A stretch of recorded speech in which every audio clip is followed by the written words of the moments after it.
Hello, it's Mike from Dimensional Walking, and Rainbow is here too. And I'm going to be the moderator today, maybe the interviewer, and ask Rainbow some questions. And we're going to title this one Shadow People What's Changed? Let's look at what has changed with the shadow people. So, Rainbow, what changes have happened to the shadow people in the last 5 years? Well, one thing that I noticed is that there's a lot of people who are dealing with extremely active shadow people. It's not even like they're hiding anymore. They actually are trying to get people's attention more so than ever. And I know that there's probably a misconception between what a poltergeist is and a shadow person.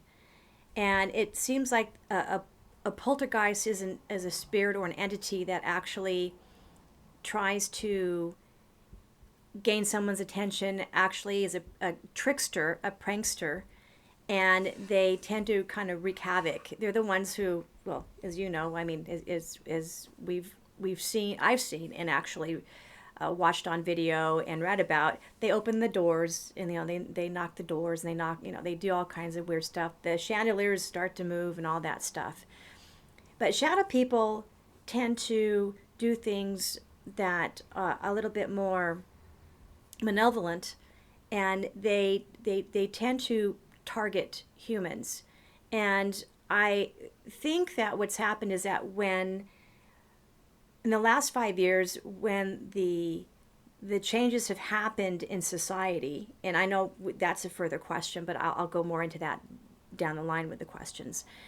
But the shadow people are showing themselves more and more, and they're causing more and more problems. And I noticed that as we've changed and we've had more channels on YouTube and on TV, the Travel Channel, let's see, Sci-Fi Channel, all the scary ghost hunting videos. It's Right. brought all of this to the forefront. So now we have a consciousness about these things like never before. And so whenever you have mass consciousness focusing in on something specific, it brings more attention to it, which makes it actually more active. And so I think that shadow people are more active now because they know that we are more aware of them now. And that to me is the big change. It's because people aren't avoiding them, or avoiding the topic, I should say. It's actually there in your face. And the shadow people are like now in your face. And you know how you used to be able to see them in your peripheral vision? Mm-hmm. They'd zoom by. Right. Well, with the digital world that we have and the internet, the cameras are able to catch them. So now they know that they can't hide like they used to. And so we can see them. Mm-hmm. And so we can actually record something where we're not even there and then look at it afterwards. And there's a shadow person there. And they're probably going, oh, well, they can see us now. So they're not hiding like they used to. And to me, that's the big change. Okay. Okay. So, is there anything fundamentally that has changed, you think, about them on a physical level? Are they all pretty much looking the same? Are they, are they, I think they target people. I so think they're, there are specific people that they're targeting more and more. And I don't think they just target like one person in a family, like maybe a spirit will or an right, entity. right. They go for the whole family because the whole family will actually experience the activity or actually will see the shadow person. Mm-hmm. And the shadow person will go in bedrooms. The shadow person will actually be down the hallway in many instances and peek and look at a family member, and it'll be on video. And then by the time the person can go around the corner and see where they went, it's a bedroom. So the shadow person is now hiding in the bedroom. They go into the bedroom. There's no shadow person there. They look all around. And just as they pan around and get ready to leave the bedroom, there's a shadow person in a corner. So it's the shadow people are actually amazing tricksters in their own right because they appear and disappear, and they kind of wreak havoc on the psyche of the human mind because it's at a point to where did I think I see what I saw, but now they're even more in people's faces because we're even more aware of them. Mm-hmm. So to me, It's like they're actually communicating in ways they never did before because we're intriguing to them. Mm-hmm. And I often wondered, well, are shadow people humans from who had lived here before, from the past? Sure. Or are they entities that have come through? Or were they entities that were already here? Mm-hmm. Where have shadow people been here as long as we have? So then that brings up something interesting, which is, do they have as much right to be in the area they're at as we do? Right. Okay. Well, let's go a little deeper and a little farther with this. What do you think the connection is between human consciousness and the paranormal? It changes it. So we look at the paranormal as something that's stays the same. Mm-hmm. And maybe that's not true for everybody, but I know when I've talked to a lot of people, and you have, what's Sure. the one thing that people don't ever stop to think about? And I'm not generalizing here. I'm just talking about the people I've talked to. We change, and we know we change, and it's like the paranormal is like the abyss, like this universal kind of like entity, this being that kind of is there and always stays the same. And the paranormal is evolving and changing, just like the universe, just like stars. They're changing too. I mean, every aspect of humanity, human life, anything that's out there that's in this reality, in our galaxy, everything is constantly changing, and that includes the paranormal. It changes according to its needs, because the paranormal, I think, is actually something that is, I look at it as something a little bit more organic, that it evolves and changes according to what it needs to do. And it's to me an alternate reality that is parallel to this one.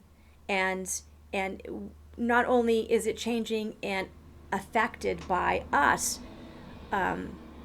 we're affected by its changes. And so I think if people can understand that our consciousness is connected into the paranormal realm, and that how we changes how it actually affects us, and we affect the change in the paranormal realm as well.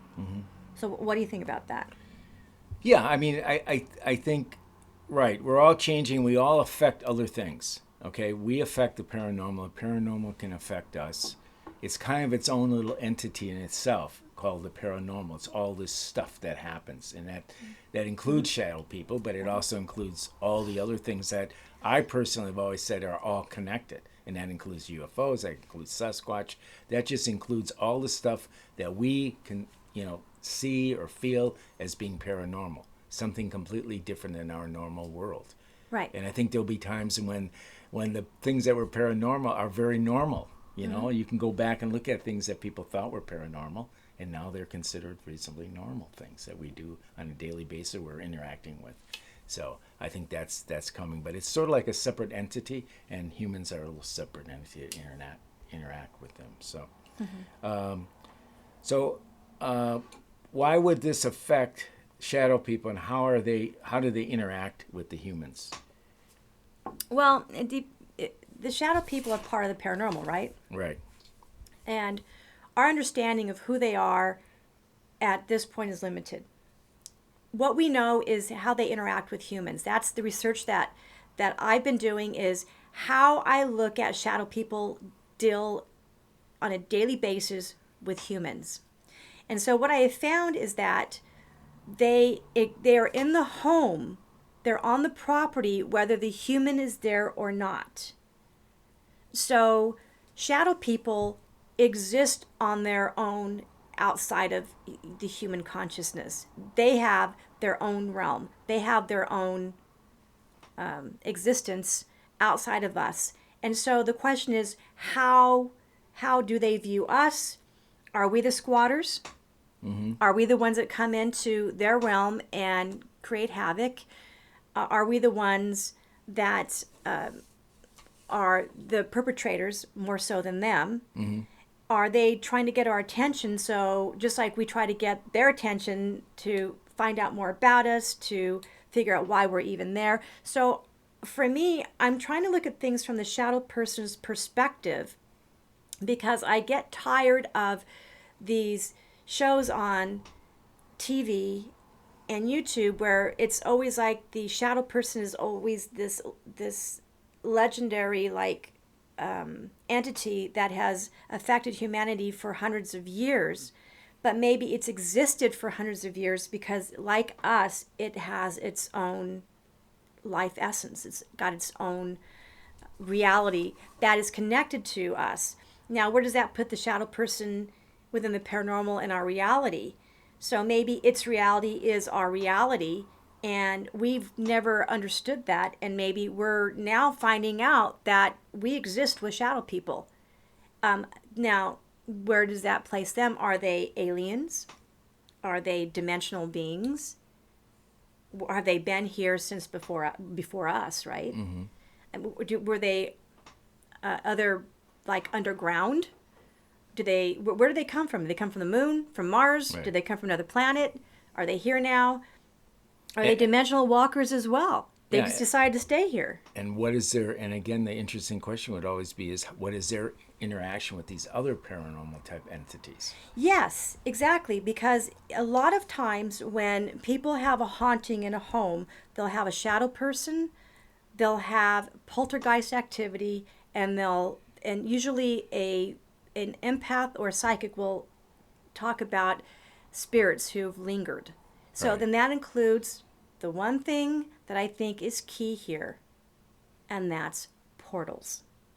Right. So I think that these beings, shadow people, I think that cryptids as well, I think aliens, I think entities that are dimensional can come through portals at any given time. I don't think they have to go back and forth. I think if they come into a realm that they like, they stay. And I think that if you look at a specific property that might have a portal, that explains a lot about why there's a lot of activity there. Because not everything that is going to go and come, it's going to stay. Sure. So let me ask you this: what should a person do if you're in a house or on your property, and all of a sudden a shadow person has invaded it? Basically, it's come. It was, let's just say, for a year or two, everything was cool, and suddenly they're there. Now they're there. So they didn't come with the house; they actually just showed up. Right. So what should we do? Well, first I would get video cameras, and I would see kind of what their MO is. And I would look at what rooms they're in, and I would look to see who in the family is more prone to seeing them. If there's one person in the family, or if it's 3 people in the family, or just 2 people, whatever. And then I would address the shadow person. And I think the one thing that I've noticed that happens when we feel somebody's invaded our privacy and our home is we shout out and ask it to leave. And there's no understanding of why it's even there. Sure. So for me as a researcher, it's and I think there's some, like, the Foreman brothers are really good at going into homes and asking spirits and entities why they're there. And I think that's the number one question, is to communicate, and I'm not talking through Ouija boards here. That's not what I'm talking about. I'm just talking about you having that being your home, your sanctuary, and you having the right to ask, why are you in my home? What's going on? Why did you come here? I didn't give you permission. But if you're here, why? Mm-hmm. And develop, I think, a dialogue so you understand what the shadow person is. Now, I know there's going to be a lot of people who are saying, well, they're evil. There's so many shades of gray of what I consider good and evil that I just can't even tell you. I think there's the twilight where there's beings that are good and evil. I mean, the fairy folk are that. I mean, there's fairy folks that will will play around with you and lead you and sing songs and lead you to a place, and And you may not get out. People never see you again. So I think not. I think religion has placed things either in the good category or the evil category, and that's kind of silly, because there's so many different types of people in the world, and we could always say, well, that person's evil, that person's good. You can't judge according to only behavior. And I'm not talking about people out there murdering anybody. I'm not talking about just, murderers and all that. I'm talking about a shadow person that's trying to get your attention, and it's flying by and doing stuff and moving things around in your house doesn't necessarily make it evil. What it just means is that maybe it's trying to get your attention as well. And so if people can start understanding that there's relationships to everything here in this reality, we have to, instead of being afraid, first figure out what it is. And then if you've established that dialogue, then I think be firm and say you can't be here. And if that's for sure what you don't want, because I don't want anything affecting our animals. And I know that there's been animals horrifically affected by shadow people, but ghosts too. I mean, they can see these things. We actually can now because of the digital age. But I think establish something with these shadow people, and then make it very clear that in your home you're in charge.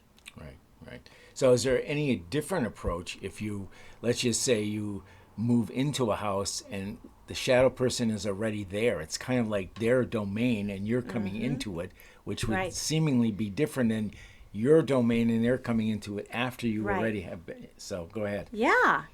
So people go places and they're looking for a home to buy. It's not disclosed always that there's paranormal activity. People walk in and the realtor's like, oh, this is the place for you. And you go, yeah, and it's at a great price. And it's just like, everything, you're like going, wow, this is too good to be true. And usually it is. If the situation occurs where there's a shadow person that's already there, right, then understand that shadow person is probably going to go, well, I was here first. Right. You came in after the fact. Right. But that shadow person also was dealing with the other family that was there. And the other family, they left. They probably didn't want anything to do with this shadow person. And that brings me to the last question, which will be, do shadow people follow people? And I'll go on that one as well. But what I would do is and I think everybody should do this, is when you go to a property, I have done this before where I stayed there a night and get a good feel for the place, because you have to understand how a place feels, right? You're the same way, because we've gone to places where you didn't like the feeling of the place. You just didn't like it. We've been in hotels or something like that, or even somebody's friend's house or something. But typically, I won't say a whole lot about it, but I probably don't want to come back there for sure. Exactly. Yes. So then, if you start having activity and you know that there's either a poltergeist, which is a different entity altogether from a shadow person, they normally don't show themselves at all. No, you won't. Their energy, they won't. The shadow person is a shadow person. So if you do have a shadow person in a house that you're coming into, then you have to establish a dialogue with it. And if you can't do it, have somebody come in who can do that. And that's kind of like somebody like Michael and I.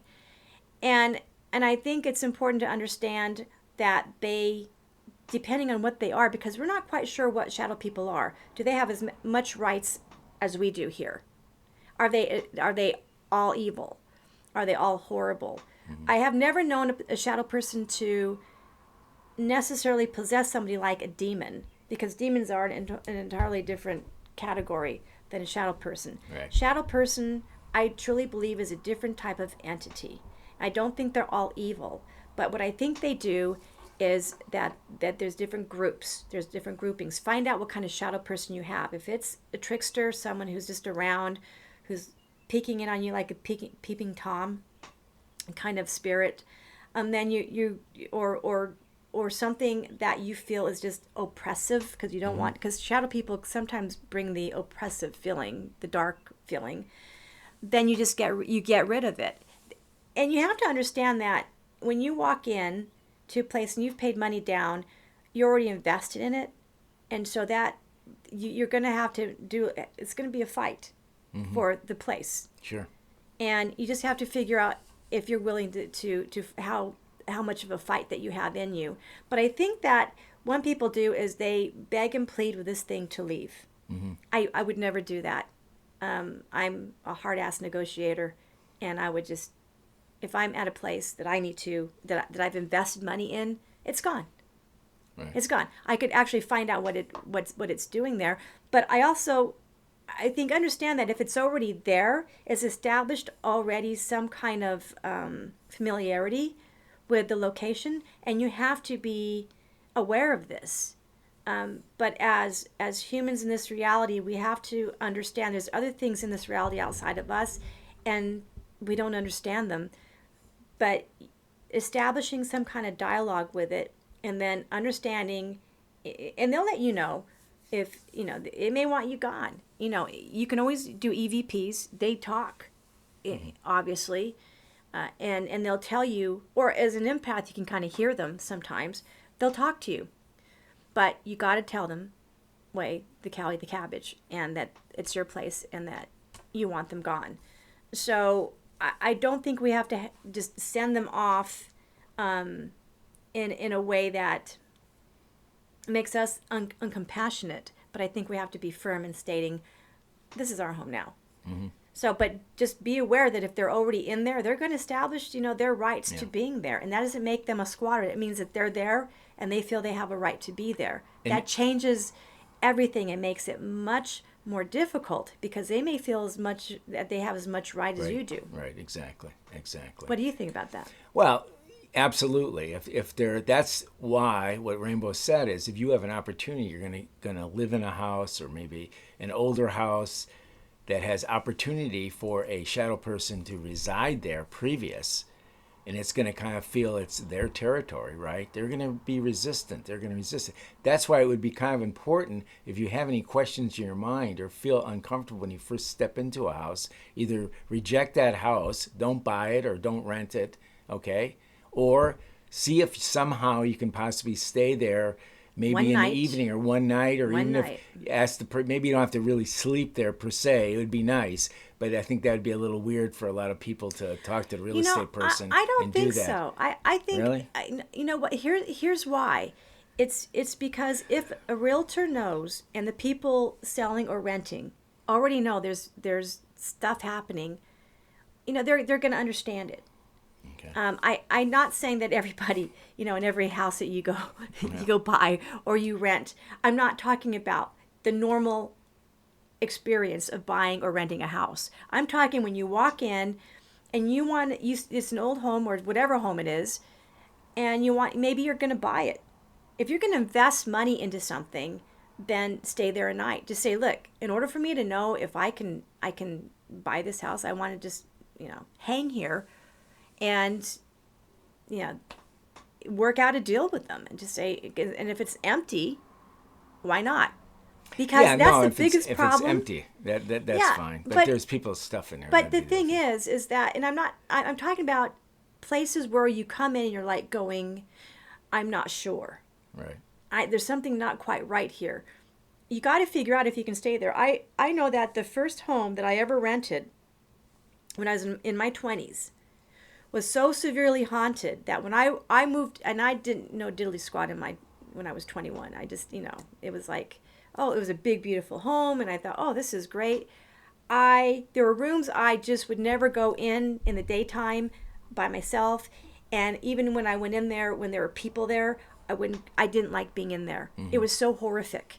Right. And so I learned from that even though it was a great rental price for it was a 5-bedroom home, that was, oh my God, it was just I don't remember, it was like some amazing amount of, it was so many years ago, but anyways, it was, we could overlook a river and big windows, and it was like this big fancy house. I mean, this is like almost as big as some of the really nice houses here in Oregon.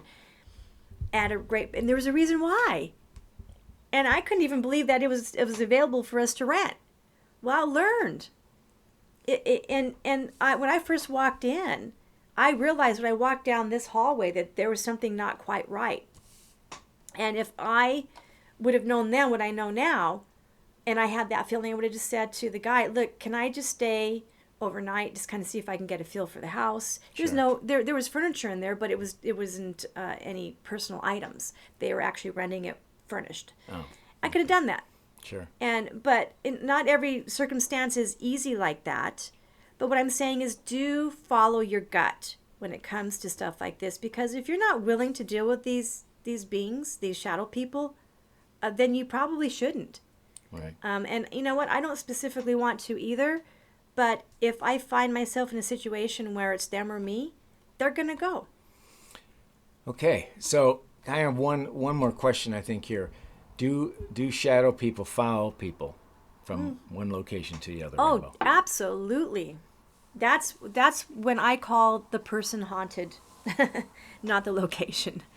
So we had was it incubus or succubus that jumped onto me and followed us home from our friend's house. That would be an incubus. Incubus, okay. Right. So I don't know if there's a relationship between those beings and shadow people, but I think shadow people get attracted to certain humans, and I think there's that element too. I think that shadow people are a different type of being than just a ghost. And ghosts are attracted to people too. They'll follow people, and there's people who and I think I've even done a video on haunted people. But I believe shadow people, there's maybe different people in the family that it'll show itself to, but there's usually in certain circumstances will be one that they'll really be attracted to, and they'll show themselves quite a bit. There's a man on YouTube who has a shadow person in his house, and she looks more female than male, and he doesn't ask her to leave, but he's dealt with her for quite a while, and he's trying to get research video of her, and he has a lot of video of her coming and going and moving things around and making noises and actually talking, and there's a relationship between the two of them, and I think that he needs to be a little careful because you don't because we don't understand where shadow people come from, and basically what their way of existence is. I don't think you want them to attach to you. So yes, they can be attached to people in certain circumstances, and no matter where a person goes, that house will be haunted, and they'll see the same shadow person. And there's a Nuke's Top 5, and there's Slapped Ham, which I like to watch. And you can see a lot of these shadow people, but there's some stories where they actually say that the person moved, and the shadow person moved with them. Show it back up again. No, it didn't. It just they moved with them. Yeah. And they actually can show shadow people walking behind somebody, so they can follow people. So yeah, if they see you, yes, but you have to. That's when you have to be aware of your surroundings, be aware of the gut instinct that you have. Be as empathic as possible, and if the hair on the back of your neck is standing up, you turn around and just say go away, or on your arms or whatever. Any suggestions that you can think of No, for them to get rid of them? No. I've had some people in the past that I've talked to over the years that had them in their house, and one particular woman I'm thinking of, she basically finally kind of had a truce with the shadow person, and they, as far as I know, they coexisted with each other for a very long time. Now that I think is a rare event. Okay, it's a rare event, but it apparently can happen, and that shadow person apparently kind of watched over the house when the woman was gone. She traveled a lot, and so there was this kind of symbiotic relationship that entailed. I don't know. I think the woman finally moved. I never was able to keep up with her to see if the shadow person actually followed her. Yeah. Chances are it probably did. Yeah. I think it was a male shadow person. I think she kind of had a feeling. So maybe there was some kind of a strange attraction that went on. I don't know, But probably for the most part, you don't probably want, like Rainbow seems to imply, you don't really want them around. You can easily, not easily, but you should be able to get them to move on eventually to somewhere else, maybe another vacant house or something. So anyways, so do you have anything else to end with? No, I actually came to Michael with this because I had been watching quite a few videos on shadow people, and I noticed that there's a huge difference now in how they interact with us as human beings, and there's a lot more people coming forward saying, I got a shadow person, and they actually have it on film. Sure. And so now they're not hiding anymore. And so I wanted to bring it to everybody's attention that the paranormal changes along with us and everything. And maybe, you know what, I think we're part of the paranormal, obviously, because, you know, we always kind of like look at the paranormals over here, and then, you know, we're here. And I'm doing an article right now called Twilight Walker, because that's what I consider myself, a Twilight Walker. And I'm part of the paranormal. I think humans are part of the paranormal, and we change it when our consciousness is a mass, as a populace on the planet changes. And so these shadow people are part of the changes with them, with us, is a part of us changing with the paranormal and us being a part of the paranormal. So if we can look at it as we're all part of the same thing, if we can just learn how to get along and try to figure out each other out, I think we'll maybe can make the next change a little bit better. Okay. I'm optimistic, but who knows? Okay, with all that said, if you have any interesting shadow people stories, Yeah. I appreciate you either putting a comment here, or you can go ahead and send something to us at dimensionalwalking@gmail.com. So. And thank you for checking in and watching today. We greatly appreciate it, and we really appreciate all our subscribers. Thank you guys so much for being loyal and watching our videos. Okay. Bye-bye. We'll see you. Goodbye.